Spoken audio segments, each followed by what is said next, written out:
আপনার কি বারবার খিদে পায়, খাওয়ার পরেও ক্লান্ত ক্লান্ত লাগে, পেটের মেদটা কিছুতেই কমছে না, আর ঘাড়ে বা বগলে কালচে দাগ দেখছেন? অনেকেই এগুলোকে সাধারণ ব্যাপার ভেবে পাত্তা দেন না, কিন্তু এসব লক্ষণ কখনো কখনো শরীরের একটি চুপচাপ সিগন্যাল হতে পারে। আসসালামু আলাইকুম, আমি ডাক্তার সাইমা আসাদ, কাজ করছি সিনিয়র কনসালটেন্ট হিসেবে এআইসি হলিস্টিক কেয়ারে।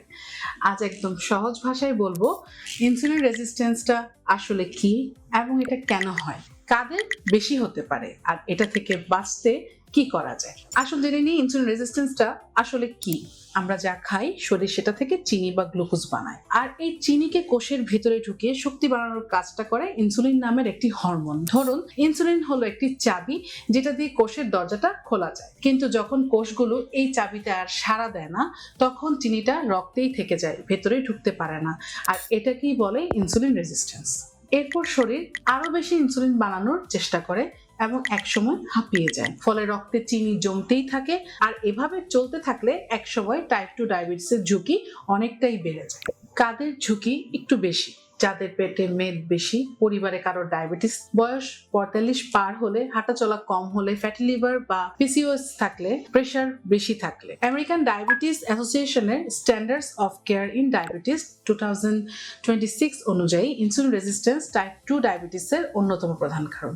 তবে খাদ্যাভ্যাস, নিয়মিত ব্যায়াম এবং ওজন নিয়ন্ত্রণের মাধ্যমে এই ঝুঁকি উল্লেখযোগ্যভাবে কমানো সম্ভব।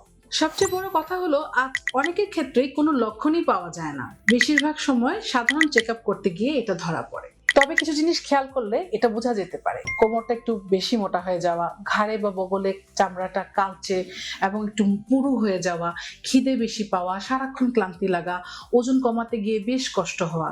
ডাক্তাররা সাধারণত ফাস্টিং ব্লাড সুগার, HbA1c এর মতো কিছু রক্ত পরীক্ষা করিয়ে থাকেন, বুঝে নেন আসলে ভিতরের অবস্থাটা কি।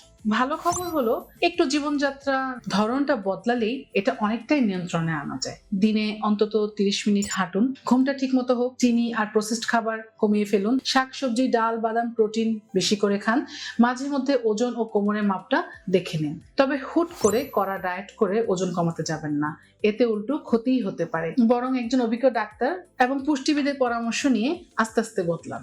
এআইসি হলিস্টিক কেয়ারে আমরা শুধু ব্লাড রিপোর্টটাই দেখি না, খাওয়া দাওয়া, ঘুম, মানসিক চাপ, হরমোনস, আপনার লিভারের মেটাবলিজম সব মিলিয়ে আপনার জন্য আলাদা করে একটি প্ল্যান বানানোর চেষ্টা করে থাকি। আমরা রোগীর পূর্ণ ইতিহাস, প্রয়োজনীয় পরীক্ষা এবং ব্যক্তিকেন্দ্রিক চিকিৎসা পরিকল্পনার মাধ্যমে আন্তরিকতার সঙ্গে সেবা দিয়ে থাকি। ভিডিওটা যদি আপনার কাছে উপকারী মনে হয় তাহলে একটি লাইক দিন, শেয়ার করুন আপনার নিকট আত্মীয় স্বজন এবং বন্ধু বান্ধবের সাথে, আর এমন তথ্যভিত্তিক ভিডিও পেতে আমাদের চ্যানেলটি সাবস্ক্রাইব করুন। আবার দেখা হবে পরবর্তী কোনো ভিডিওতে। সবাই ভালো থাকুন। আল্লাহ হাফেজ।